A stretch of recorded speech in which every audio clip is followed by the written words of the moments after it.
في شهر 5 لما الصيف اتأخر شوية وفي شتاء اجت في شهر 5، لقينا السوشيال ميديا كلها مقلوبة.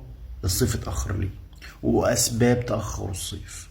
أهو الصيف يجي ياك مسمار في كتفك انت هو يلي كنتوا بتقولوا الصيف كيف، وعايز اروح الساحل الشمالي، وعايز اروح مش عارف اسكندريه، وعايز اروح مش عارف جمصة وراس البر والغردقه روح يا اخوي، روح روح روح. انت عاجبك التلزيق والسيحان اللي احنا فيه ده؟ الواحد ما فيش حته في البيت اللي نار.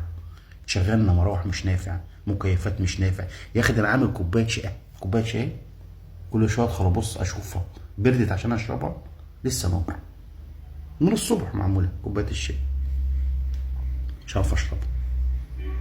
ده عاجبك السيحان والتلزيق اللي احنا فيه؟ ايه؟ وبعدين سيبك من ده كله.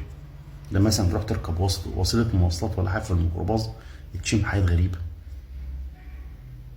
عاجبك كده؟ الشتاء عيب ايه؟ الشتاء عيب ايه؟ الشتاء عيب ايه؟ الشتاء احنا كنا بنلبس شويه الجاكيت اللي حدانا، بطانيه بالليل والدنيا تمام. ولا كان في سيحان ولا كان في قصه كداب. يلا يلا، عاجبكم الصيف؟